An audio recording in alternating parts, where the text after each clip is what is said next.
Hello, and welcome to another episode of Lifting Yer Spirits. On this episode, I talked to my fellow Scot, Fraser, who is a culinary expert. He has his own kitchen, and if you enjoy cooking, or you're a cook or a chef, or you work in a restaurant, or you own a restaurant, you're going to love this podcast. We go deep diving into what it's like to work in a restaurant. But also there's an interesting part, we kind of like compare palates and the similarities food has with cocktails, so that was nice. Because it's January, everyone's on a health kick, so we've left aside the alcohol and we've done some non-alcoholic cocktails, good for the January health kick that everyone's on. If you're listening to this on Spotify or Podbean, rock on. If you're watching it on YouTube, equally rock on. Look below for a link that will take you to buymeacoffee.com, and this is a kind of non-stop shop that I've set up where you can watch everything that I do, all the podcasts, sketches, comedy stuff, photos, cocktail recipes, general wandering barman stuff, and if you like what you see or hear, buy me a coffee. €3, buy me several coffees. €30, whatever you want. I'll leave it entirely up to you. So, stick the kettle on, make some soup, and enjoy the show.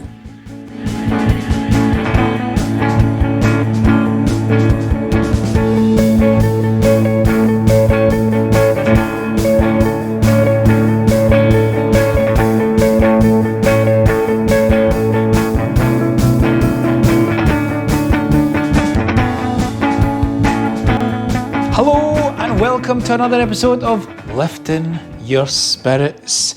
It's January. It's the beginning of the year. We're done with 2020 and we're feeling good about ourselves. We're going jogging, we're eating healthy, and we're no drinking.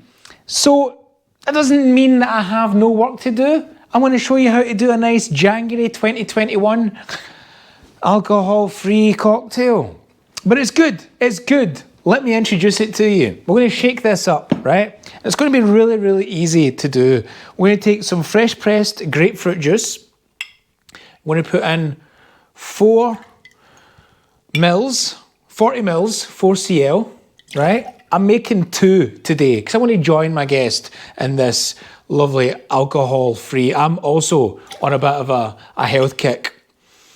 So we're putting in 40 mils of fresh pressed orange juice. And then I want to go with some beetroot and thyme syrup, right? Thyme infused with beetroot with some sugar in there. Absolutely magical. So we go for 20 mils of this, right? This is going to give this some pretty awesome colouring. And then that's pretty much it, man. We're going to just shake it up, right? Ice is already in here. Close it nice and tight. I'm going to give it a good old shake.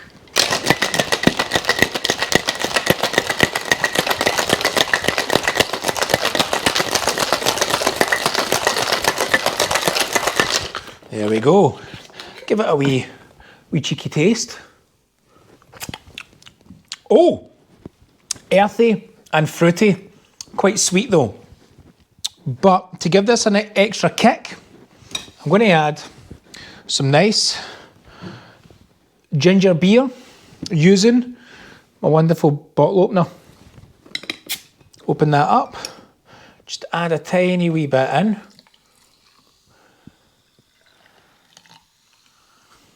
It's going to give it a kind of spice, and hopefully it's kind of going to mellow out some of that sugar that we've got in there. We're going to see how this is. It's going to be a really interesting colour, I think.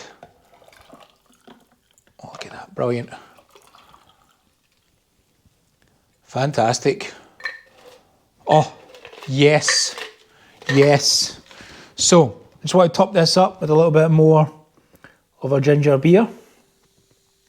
Lovely colour.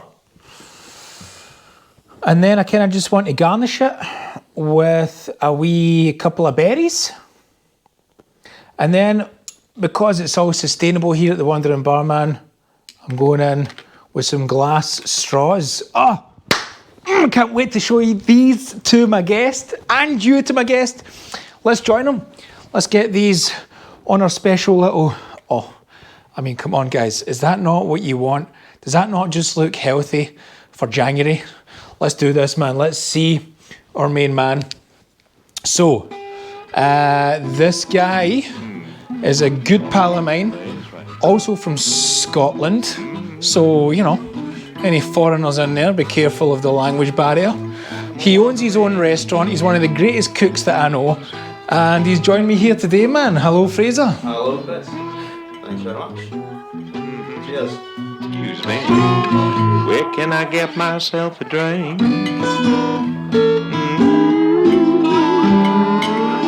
Well, man, cheers, mate. Cheers, Chris. That looks no bad, doesn't it? Aye, Bonnie. Happy Bonnie. I don't know, let's try it. I think this might be a wee bit sweet.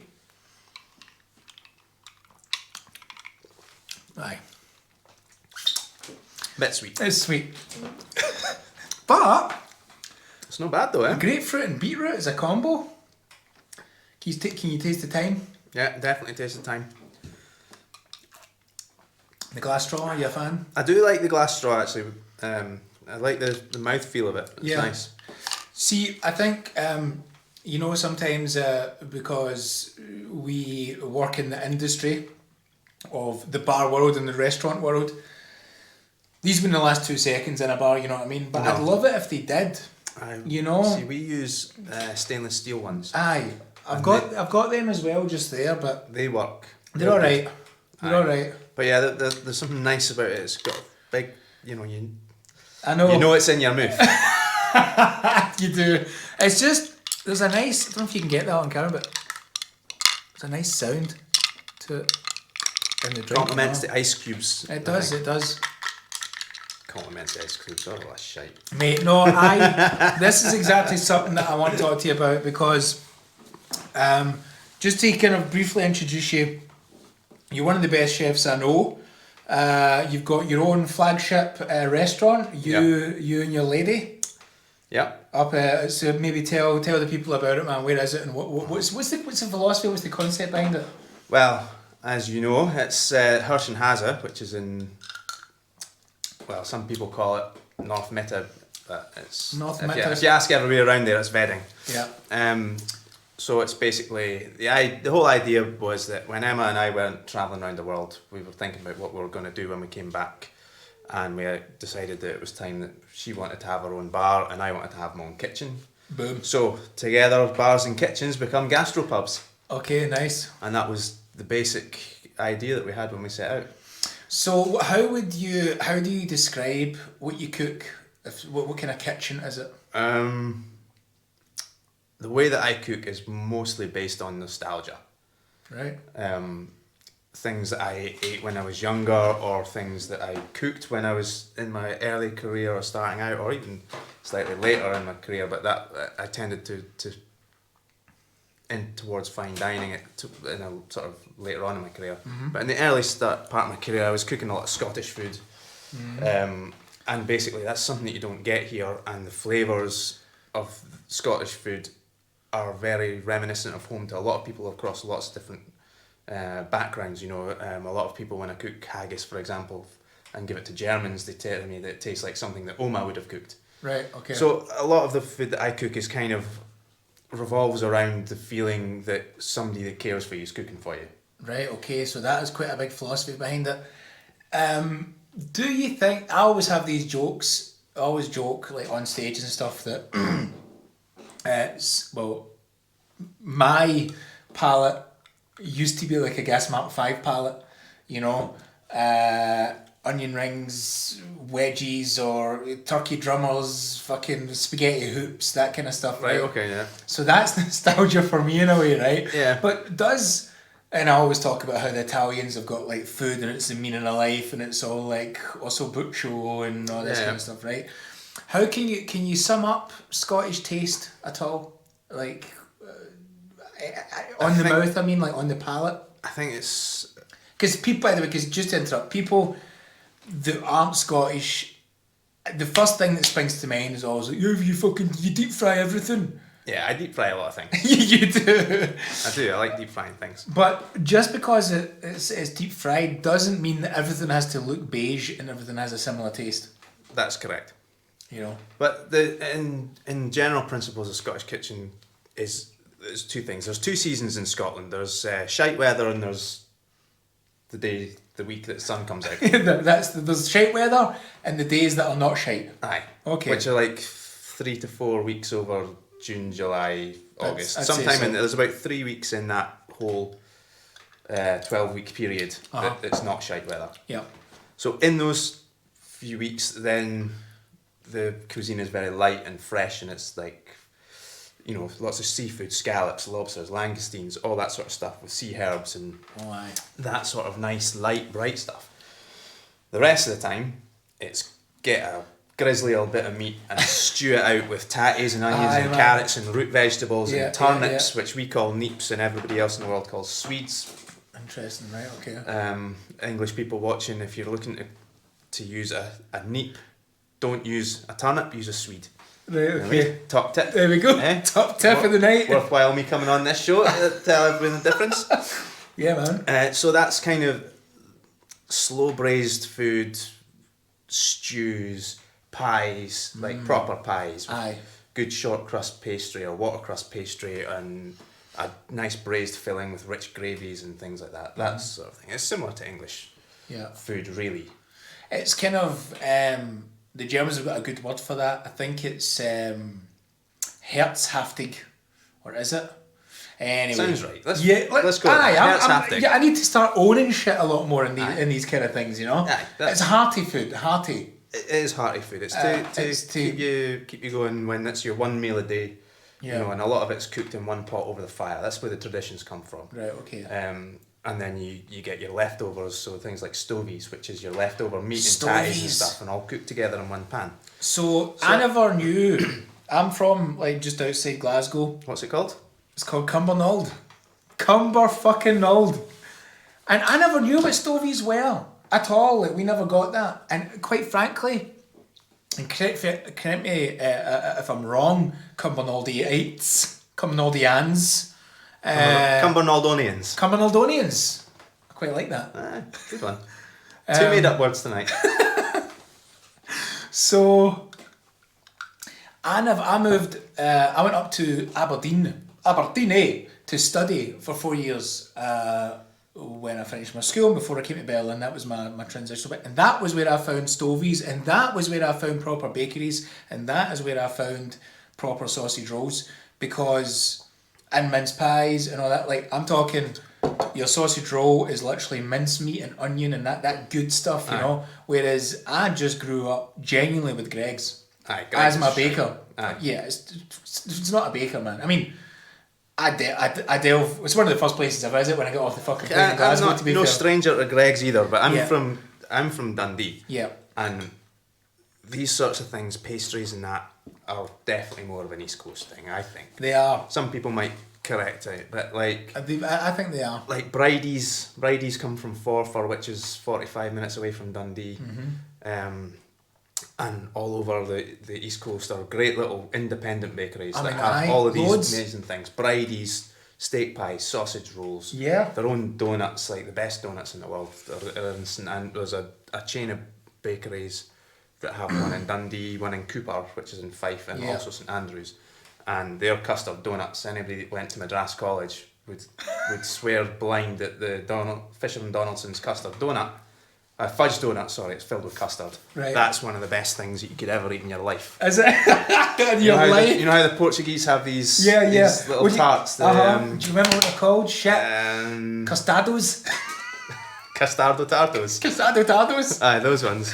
I know what you mean though. Right, they're beautiful. It's like them, but like a deep fried version. What did you call it? Madras College. Did you go to Madras College? I went to Madras College, yeah. Where's Madras College? It's in St Andrews. St Andrews, right, okay. Not to be confused with a college in Madras, because I also went to Madras, which is now called Chennai in India, and that was a shithole. Is it? Right. Okay. Let's skip over that one briefly. yeah. Just in case I lose my Indian audience, thanks. There's like 1 billion of them. Thanks very much for that. But you know, Madras is only one place in India. Bombay's lovely. Thumbs up. No thumbs up for India. Right. Okay. Cool. That was my experiences. My first experiences of proper bakeries and proper pastries and proper sausage rolls and shit. 18 years old, man, was my first proper experience of that. I was gobsmacked up in Aberdeen. We used to go to this place called Thanes, and it used to be open from about 2-3 in the morning, right through to during the day, you know, it closed about 10 o'clock. They'd prep everything. So on your way home from a night out, man, the best munch, the best munch isn't pizzas and kebabs and shit. It's fucking waking up surrounded by several pastry bags. Yeah. One and then a wee polystyrene cup of stovies with some oatcakes. Yeah. Or a wee polystyrene cup of bovril. Bovril is a good. Tell me this. Riddle me this. Oh, right. What's the big difference between a cup of bovril and a cup of bisto? Are they both gravy granules? No, bovril's like a meat paste. It's more similar in consistency to Marmite. Right, okay. And it's like a really reduced concentrated stock. Right, okay. And then you let it out with water and you get a beef broth.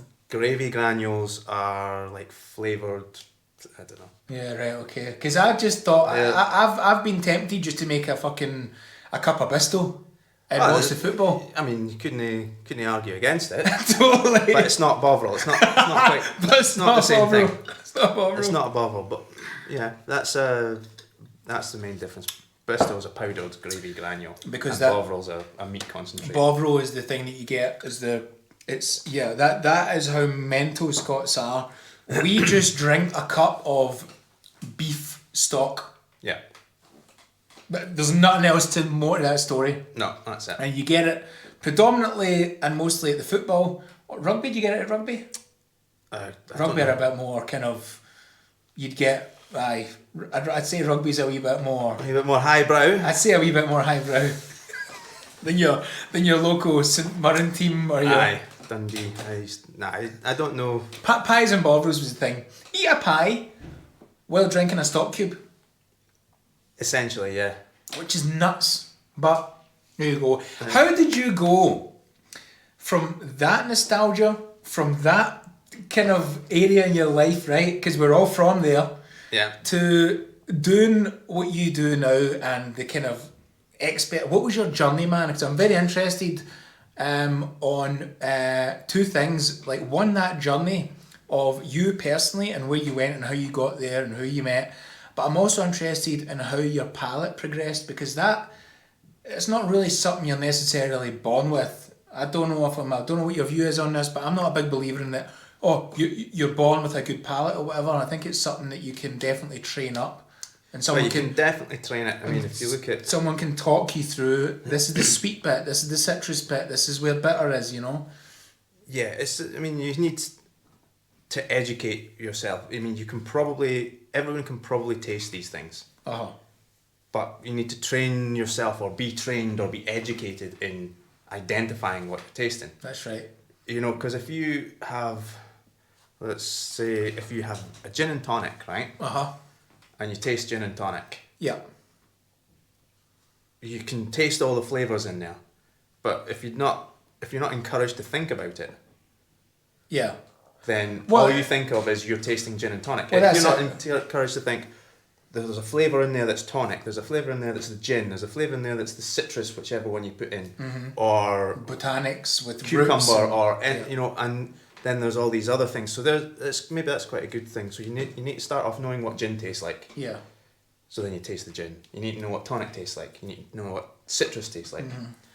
Then you're able to pick out these flavours in your gin and tonic. Then you can go further in that, and you can start going, well, you can change the type of gin, the flavourings in the gin, the strength of the gin, And it's the same in cooking. You can eat a pizza. The next thing you do is you work out what the base tastes like, what the tomato tastes like, what the cheese tastes like, what the toppings taste like. If you only ever eat pizza and you never question it, you never you never understand the difference in the flavours. Okay, I Or like why this. things taste different. I'm fascinated by this, man. Keep talking. So Love it. So that's kind of how I see the progression of your palate. It's more about understanding what it is. Everybody can taste it, you know. Yeah. We've got this drink here. We put the same thing in, and it's just whether or not you know what the beetroot tastes like. Exactly. You asked me when we were tasting this, can I taste the thyme? Aye. I know what thyme tastes like, so I can identify can it. But if kinda- I didn't know what thyme tastes like, I might just think this is a nice soft drink Yeah. that I'm drinking, you know. It's when I got, I thought I knew what shit tasted like until I was working somewhere, which we'll get to, and he just went, well, describe it then.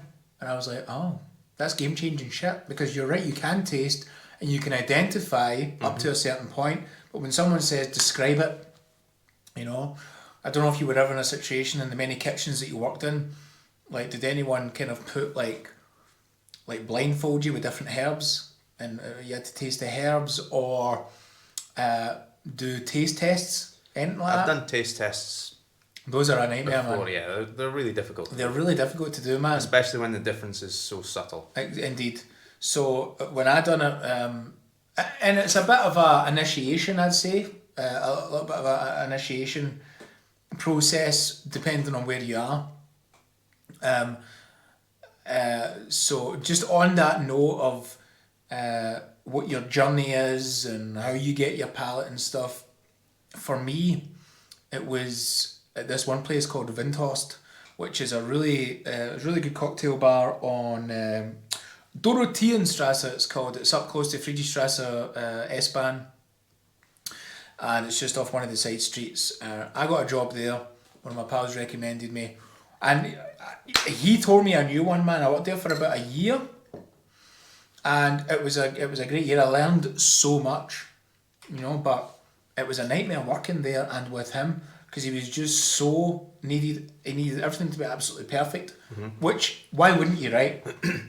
That's the thing. There's no room for error. Why? So get me into that world. I knew what I was getting myself into, but when I was in it, I just didn't know how crazy it was. Anyway, we were doing some like taste testing, and it was like, you know, even trying to differentiate the taste between, say, brandy, cognac, and a particular kind of rum.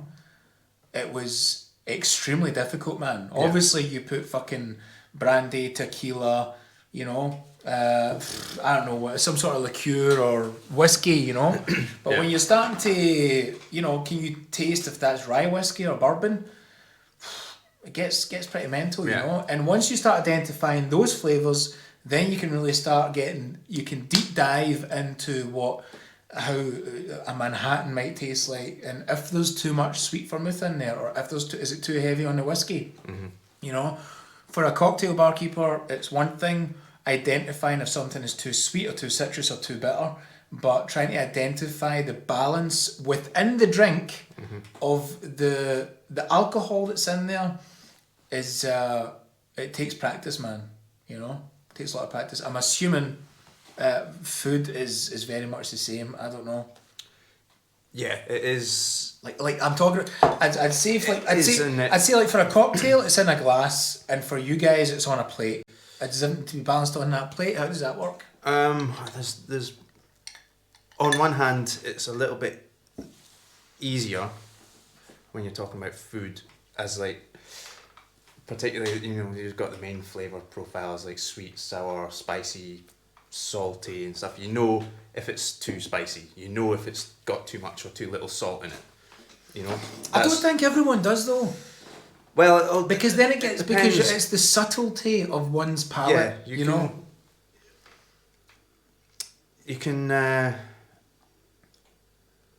taste if it's got salt or doesn't have salt. True. You know, you can do like sort of general, get something to taste good. To get it to taste amazing is more like diving right in. We've got beetroot in our glass here. The flavour of fresh beetroot, the flavour of boiled beetroot, the flavour of salt baked beetroot. Yeah, now you're talking. Do you cook the beetroot in a vacuum bag in a water bath for 24 hours? do you roast it in a dry wood-fired oven? Everything has different flavour, and then That's that's the same as you going, which vermouth do I use and how much of that, and then you know, so there's an element of that, and then you have to try and balance everything as you do in a cocktail. You have to try and balance all the ingredients into one dish. Yeah, because I think a lot of people might think that, you know, to do a cocktail it's just throwing ingredients in there, you know. Thankfully for cocktailing, you've got quite a lot of recipes, a lot of old recipes that you can rely on. Yeah. And these have been happening for, you know, many years. Yeah. If I can, Americano, for example, like Campari, sweet vermouth and soda water was invented like 1860. 1860? That shit predates the Negroni, which was around 1912, 1915 or something. Maybe even 1920. And then the Spagliato, which is another variation of a Negroni. Spagliato in Italian means mistake, essentially. Right. So someone wanted to make a Negroni, someone wanted to make a Negroni and put in champagne instead of the gin. And because it still tasted good, they just kept it on the menu. Ah. Yeah. But nice way for things to evolve. Totally, man. That's quite common though in the cocktail world. Yeah. But with cocktails, you genuinely have to kind of know you've got these recipes to fall back on, but you do need to have a general understanding of all the flavours that are going on in there. Of course, you can just throw stuff in a glass, and if it tastes good, rock on you. You know, by all means, like whack that out in your bar. I'm sure loads of people will like it. But it's when you are in these kind of higher end establishments that I was talking about with Windhorst, that it just doesn't really fly anymore. You can't really bullshit your way through stuff, and a lot of there has to be a genuine knowledge of what it is that you're doing. From my experience. Yeah, and I tend to agree with that. But you've been what's some of the highlights of your career, where you've worked, or where you've kind of learned most or trained your So I think as a younger chef, I think working with Ian Brown, who people from Glasgow will know, right, as the head chef of the Ubiquitous Chip, and then he opened his own restaurant in Giffnock. Right. And I was his head chef there for a few years, and Ian kind of, first of all, when I worked with him, I was just a young lad, and this was my first professional kitchen, and I was like, wow, this is crazy, mental, and...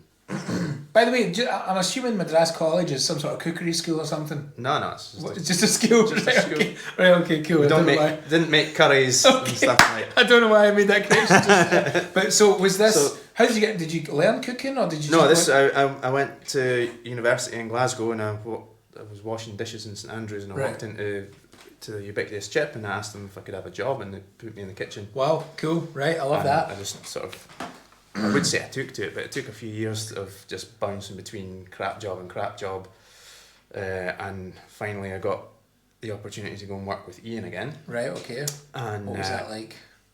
It was hard.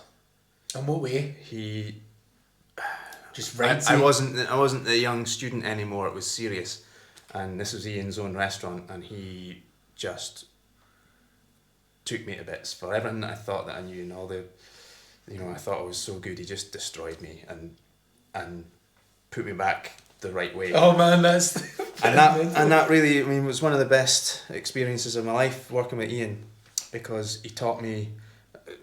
Ian's food is very much similar to what I'm doing now. It's nostalgic home food, but done in a restaurant setting, like good quality, French, sort of cross between French and Scottish cooking, which is a lot of the cooking in Scotland. Yeah. And he basically just sorted out all of the bullshit that I'd accumulated over the years of working in places where it didn't matter. Aye. It didn't matter if your jacket jacket wasn't ironed properly, or all these things, right? And it didn't matter if, whatever, if somebody was waiting 5 minutes longer than they needed to be waiting because you were out having a fag or something like that, Mm-hmm. And that got just amazing, destroyed out of me, and that set me up to move on into the world of the Michelin stuff. Mm-hmm. I moved from working in Glasgow to working in Edinburgh for Tom Kitchen. Right. And if I hadn't have worked with Ian for those years, I would have lasted 10 minutes in this. So excuse my ignorance, but because I only really got into the culinary game when I moved to Berlin. But even then I can't call it culinary game, man. It's fucking barkeeping. You know what I mean? There's a huge difference. But Tom's Kitchen, is that Michelin? Is that what's the deal? It's called The Kitchen. And it's a Michelin starred.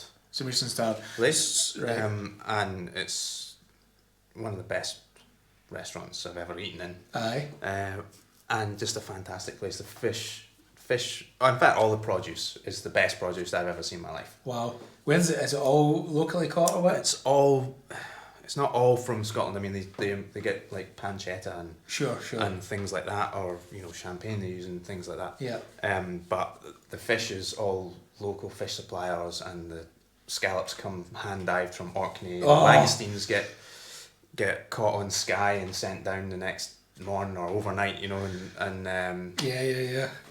It's amazing. The vegetables are getting grown for them, and a lot of foraged ingredients as well. Nice. Okay. Yeah, you do a bit of foraging yourself, actually. I do a bit of foraging. Yeah, I'm a novice forager. Yeah. I enjoy it. I've always been using these products, and it's nice to be able to go out and find them yourself, and it's nice to use nature and bring it into the kitchen. For sure, man. For sure. It's just something that I really like doing, and I'm trying to get to learn a bit more about it and stuff. But so that's kind of how I started in the fine dining world, and then I moved to Berlin in 2014, and it was a big difference from the fine dining world in Scotland to the fine dining world here. Aye, how so? In Scotland, it was start at 7 in the morning and finish at midnight 5 days a week. And you come in the door already terrified. You run for the entire day with a half-hour break in the middle. And then you go home, you get a few hours sleep, you go in the next day and you do it all again. That's right. And it's hard and fast. 5 days a week, was that? 5 days a week, and you're shouting at people and you're getting shouted at, and it's hard. It's a stressy environment, man. Yeah, but some people thrive in that, and I'm fortunate that was one of the sort of environments that I really enjoy being in. Then I moved here and I went to a 2-star restaurant, and we went from I was doing like, I don't know, 70, 80 covers in a night, which was 7 courses. That's a lot of dishes. Yeah, for sure. And then this place was doing like 8 covers. Right. And I thought, this isn't what I want to do. Right. So I eventually settled in Polysal, which is where it's not where we met. It's not where we met, but we had a very small crossover. You were the sous chef there? I was the sous chef there. You were the sous chef at Polysal, which is a Michelin star restaurant in Berlin, up in Mitte, called Auguststrasse. Really delicious, really good.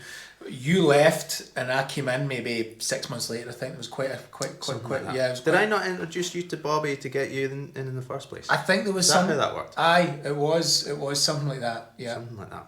It was something like that, because I went through Jess, and then we were talking about this was my plan, and you went, let me fucking call Bobby. This guy's coming in. So I think on the back of me being recommended by both you and Jess, it was perfect. But that was my Michelin experience, and it was so good, man. Like, the experience that I got there was just unbelievable, man. Like, I got what was your Ian? What was your man's name? The cook, the chef, Ian Brown. Ian Brown at Windhorst. That was my Ian Brown. Right. I got totally bits. I didn't get put back together though. Yeah. Which I resent. See, that's an important thing. If you're gonna take somebody to bits for not doing it the right way, you need to put them back the right way. And I think I've got a feeling that your man Ian kind of had that and fully intended to do that to you. Whereas this guy Windhorst, I don't think he really intended to do that. He was just wanting me to be a better barkeeper in terms of taste and in terms of like just how I work, you know what I mean? Mm-hmm. But I didn't really expect it. So he was grinding me hard, man. And then it got to a stage where I was meeting his level of expertise and it still wasn't enough. So I didn't go that extra mile, and I kind of maybe wish in fact I don't wish I had, because I know myself when enough's enough. And then we had such a great night together, and I'm sure you are wholeheartedly, like, fully aware of this. It's like when you do work in these environments, sometimes it's like a fucking ballet, right? Yeah. I mean, it's a dance, man. Like, you know, it's literally, you know, it gets way beyond you saying, how's that soup coming along? How's that sauce? How's that steak? It goes beyond even just an eye glance. You just know.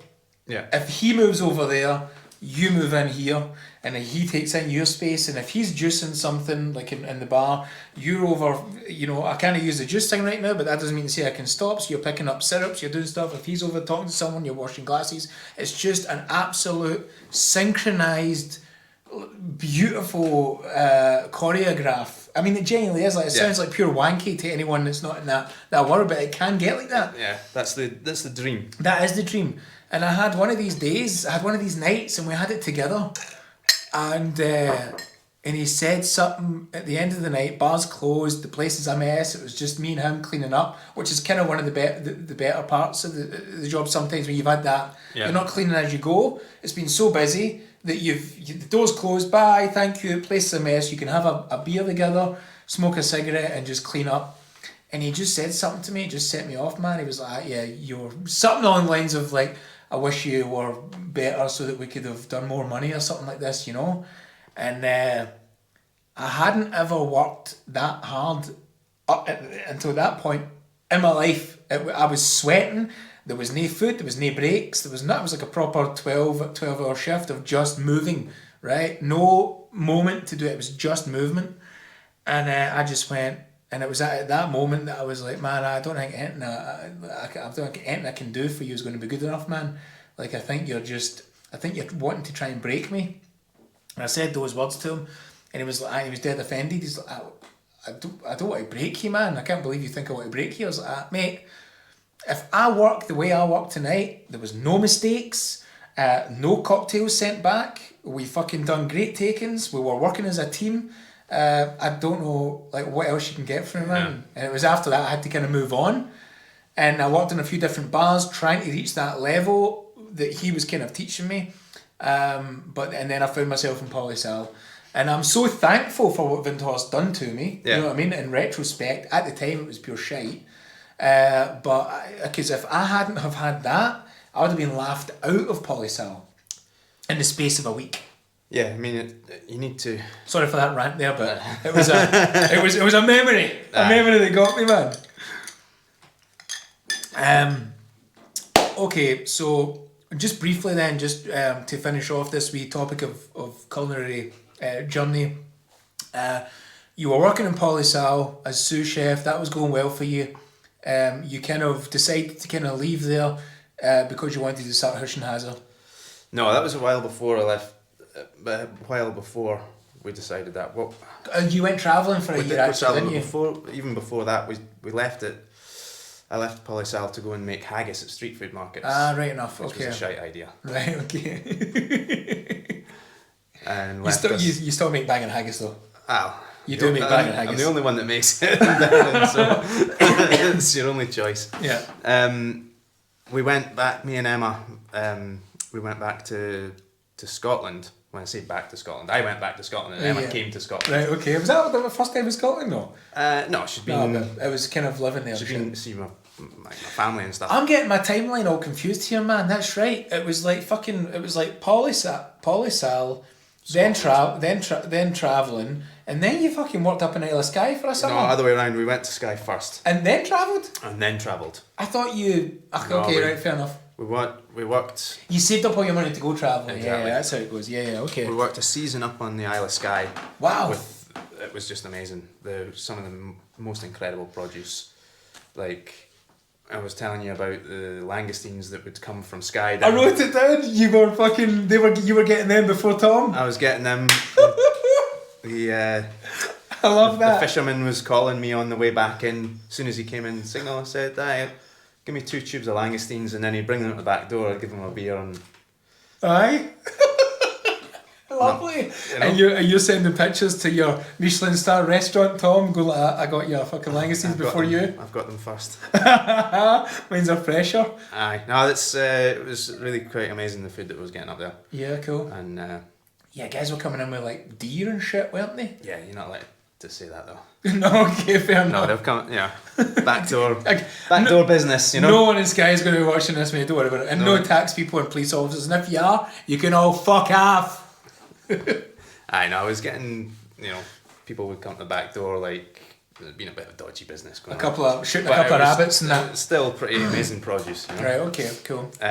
So yeah, we did that, then we went travelling, and then when we came back from travelling, that was when we decided that we were going to open the pub.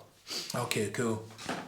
Well, the pub's great, man. I love it. Thank you very much. I love that there's a bit of a seasonal menu there, or at least it's interchanging. There's a couple of staples that you've got on it. You've always got your haggis balls, which need to be kept on that menu. Yeah, I couldn't take them off. What else is a staple there, man? I know that the Lefroy Lachs was there for a while. Is it still on it? They're all a lot. Yeah. I mean, we have a small menu that changes seasonally, but the haggis is always on it. The deep fried squid is always on it. Oh, that's so good. That both deep fried things, Yeah, totally, man. And then the small menu changes a little bit around the seasons and stuff. Okay. And then the specials board changes every day. Okay, cool. And that allows us to be a bit creative. It allows me not to get bored. If it was just the one menu that changed every few weeks and stuff, I'd just be like, you let that get to. Nah, you can't do it. No, I hear you on that one, man. So yeah, that's basically, and it allows me to think of different things, or go down the market and see what's going on. Go to the fishmongers and see what they've got, rather than going, right, I need to go and get 2 kilos of cod. Yeah. Then I go down and see what they've got, and if all they've got is gurnards, then I'll get gurnards and I'll do something with gurnard. They might have good scallops in that day, or the other thing I need to do is kind of watch what I'm buying, because the price point that we operate at is quite low. It's really affordable. That's one of the main things that we try and focus on, is making the best quality food for as low a price for the customer as possible. Absolutely. So we have to take it a bit seriously in that aspect, that we can't go getting foie gras and caviar and charging a $5 for it. No, of course. So we sort of don't bother with those ingredients so much. Every once in a while I'll get some lobsters in, and we'll do a half lobster and it's all about the balance, and stuff like that. Just if people want to spend a little bit more money, then it's available. But if people want to come in and just have a couple of small plates of food and a couple of beers, boom. That's the sort of concept. It's the ethos behind it. Yeah, for sure. Alright, man. Okay, this is the part, I could talk to you forever about kitchens and fucking all that kind of stuff, man. But I do like to squeeze in a couple of wee things just that are standard in each programme. I'm always genuinely quite fascinated with scientific facts. I don't know why, I always kind of just try and look up something whenever I can. I like to be confused, I think. I think that's my whole kind of thing about it. Religion confuses the shit out of me. Science confuses the shit out of me. I like being confused. It gives me a feeling of loss, and that nothing matters because nobody knows shit. So I was just wondering if you have a scientific fact. Well, I do have a scientific fact that I quite like, and that is that at a certain temperature, both Fahrenheit and Celsius become the same. Aye, that's right. Is it now? Is it? Do you know this one? I do, but I don't know the number. Maybe I do know the number. Is it something like, could be 27 or 30 degrees Celsius? Then it comes. Is it lower or higher? It's considerably lower. Yeah, all right. 30 degrees Celsius is about 90 degrees Fahrenheit. Right. Okay. So when 95? It's at minus 40. Minus 40. At minus 40, the two temperature scales are the same. That's right. And I just think that's just mental. That is mental. I don't even know why that is though. Well, is that because of our man-made, like, fucking, it's like, our measurement is fucked up? Or, because I don't think that's so much like a degree centigrade is bigger than Fahrenheit. Yeah. But like the difference between 0 and 1 yeah, totally. is like But we created that. Well, as, two like, as different people. Two different people created that. Mr. Fahrenheit and Mr. Celsius, presumably. Yeah. Or Not to mention Mr. Kelvin. Mr. Kelvin, or are we who just has being, another scale? Or are we just being so, middle-aged, male white privilege? Could have been Mrs. Could have been Mrs. I don't know. Oh, I do apologise about that. Just get that off. Phone's going off mid. I know. I thought this was a professional setup that we were doing here. It is. It's just, sometimes a phone goes off. It's Will you just do my hair and makeup just for the fun of it then? Okay, man, I like that fact. Is there anything at all that you would like to ask me? You can ask me whatever you like, and I'll have no idea what it is prior, and I'll try my best to answer it. Yeah, I was trying to think of this because, you obviously gave me a little prompt before we came on. Trying to think what would I like to ask, and I thought, well, I'll go and see how the conversation goes. And I thought one of the things I would like to know is what's your favourite culinary memory? Since we've been talking a lot about food. That's a good one. Ooh. Or another question would be, since we're in the middle of lockdown here and you can't eat in restaurants or drink in bars, where would you want to go? Or what type of thing? You don't need to advertise the place or anything if you didn't want to. Where would you like to go to either eat what's the first thing you want to eat, or what's the first thing you think about maybe going and drinking in a bar? You want to go to a wine bar, or do you want to go for a dirty pint of Guinness somewhere? Dirty pint of Guinness for sure. Aye, that sounds good. So the bars are fucking, when they open, I'll be back and I'll be in the wee dirty places that I like to go to. I have to admit, man, there's nothing that's kind of standing out too much, right? But there's a wee place called Kindelstuben on Zornallee, and it's a kind of like Käsespätzle or Schnitzel kind of place. Aye. And I used to always just love going there, like on a wee Sunday or even midweek, with Gemma, and just having one of us would get a Schnitzel, one of us would get a Käsespätzle, we'd just share it, and we'd just get a bottle of wine. And I can make Käsespätzle here myself, but I think what I miss more is actually sitting down, having someone bring you stuff, and just that kind of thing, Yeah. and then going to the pub next door and getting a bit shit-faced. I miss the experience more than the actual food, if I'm honest, because I think like most people over the pandemic, they've really upped their game on what they can cook at home. I've got a cracking curry recipe that just blasts any curry really that I've had here, including this really lovely wee Indian street food place, Chutney. If you've been there, I really like that. It's like, so it was some of the flavours that I was getting that I had never experienced in Berlin before, because Berlin, no offence, it doesn't really do Chinese or Indian very well. There's some decent Chinese places, but Yeah. not the British style Chinese. No. The Indian food here is crap. Yeah, it's not very Categorically, absolutely mince. It's pretty shite, but this wee place, Chutney. Chutney is pretty good. It's alright. There's another one down in Schöneberg near Nollendorfplatz it's just a vegetarian restaurant, but it's pretty decent. My favourite culinary experience though, man, that's trickier, because my mind is going towards when I was wee and I was kind of just getting like comfort food. But I'm trying to tap into that memory of when, you can actually, you sit there and you say to someone, this is the best food like I've had. You know what I mean? I'm struggling to think of that. But it doesn't mean to say the most tastiest, but one of the most memorable was at Polysal. And because that was my first ever Michelin experience. And it was great, it was fucking nice, and I mean, the tastes were, the best way I can describe it is kind of like walking through a forest or something, like there was definite, with each plate, with each course, there was a journey within that, and then there was obviously a journey throughout the 12 courses that we had, and with each course there was a paired wine. And I had just started working there, so it was really good for me to really get a proper good understanding of what the hell it was that they were trying to do.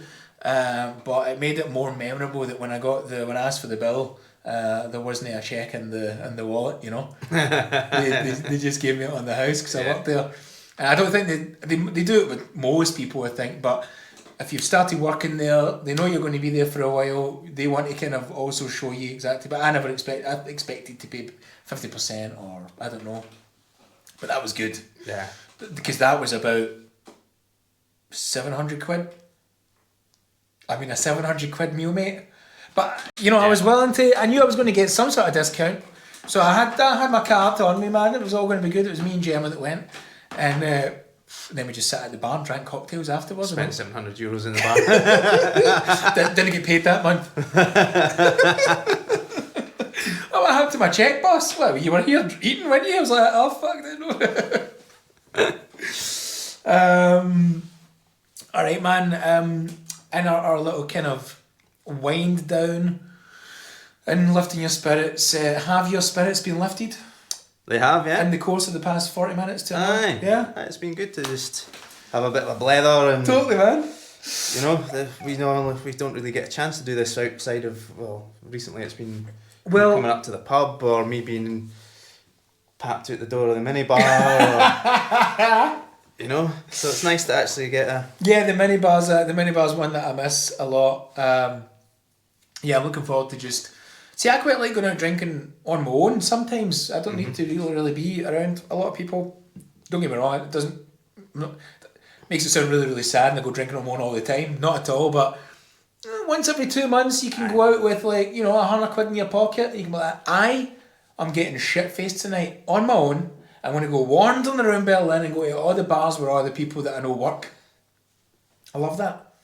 Yeah, I enjoy going and visiting people at work. You know, I don't live in Kreuzberg anymore. I'm living up in Prenzlauer Berg. But when I was here, I could go into, you know, room 77. I know people. Yeah. Bohemisches Dorf, Minibar, Beerhaus Urban, St. Bart's. I mean, there's 5 places. It's kind of on the same street almost. Yeah, if you have a beer and a shot in there, then you know, you're going to wake up on the pavement. Which has happened. I've known it from experience. Yeah, my experience.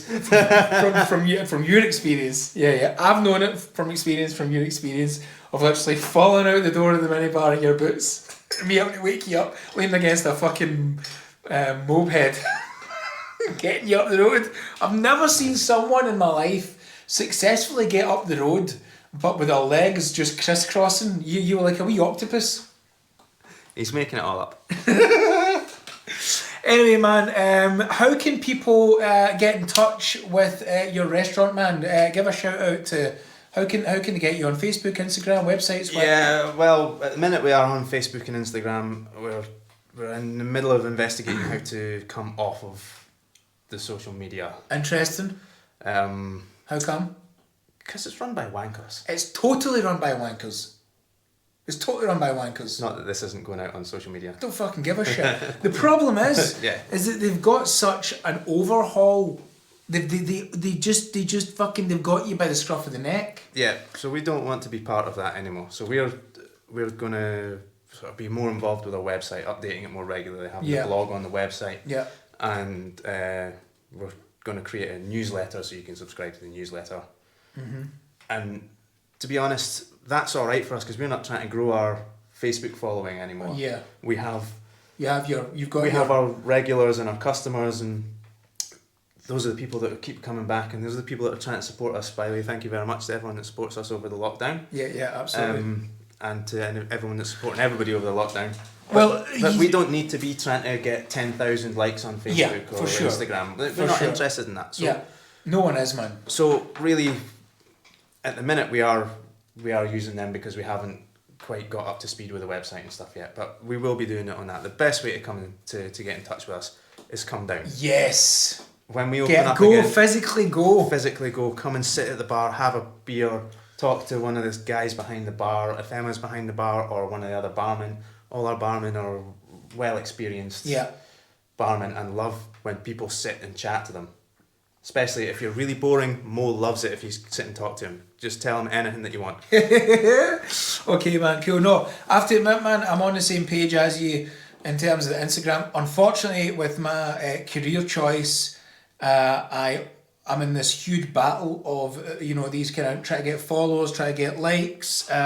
It's painstakingly, it's horrible. I just can't. It's the worst possible thing. However, I'm going through the exact same route as you. I'm trying to get everything on a website so that all I need to do is promote my website on these places. That's our hey guys, plan there's a new podcast. Here's the link. Go here and watch it. Yeah. Hey guys, here's some photos. Here's a link. Go here. Yeah. On that note, this will probably be the first of the Lifting Yer Spirits episodes that are going to be on buymeacoffee.com. And this was something that I found that I can wholeheartedly recommend for creatives out there. A lot of people go down a Patreon route. Patreon is a kind of monthly membership subscription thing that you can go down. Look it up, you see it. But Buy Me a Coffee is essentially a place where you can put all the content that you want people to see, and then there's like a little button that just says Buy Me a Coffee, and you can change that price to whatever you want. For me, I put it as €3, which I think is fair enough. Yeah. And if you can buy me more than one coffee if you want, you can buy me 10 coffees if you like. That's €30, right? You get a good coffee for £3. I can get a good coffee for £3. Aye. I'm fucking instant coffee. Caramel syrup and a wee Boom. great hazelnut over the top. Absolutely, mate. It's about watching your price, Get the instant coffee, get a bit of caramel syrup in there, a bit of hazelnut, boom. So, I hope you guys enjoyed that. If you're listening on Spotify, listen on Podbean, check out the Buy Me a Coffee. You can listen to everything on that. If you're watching it on YouTube, well done. Subscribe, because I've only got 100 subscribers. I need like 1,000 to start making money. When is that ever going to happen? So subscribe, and more importantly, man, you'll get to know when there's something new up. It comes up with a notification, you can watch it. But also head over to Buy Me a Coffee, where you can see all of the podcasts that I do. You can see recipes for cocktails, photographs, any comedy sketches that I've done. You can generally keep up to date with what I'm doing. So cheers, Fraser, and we'll see you again. Alright.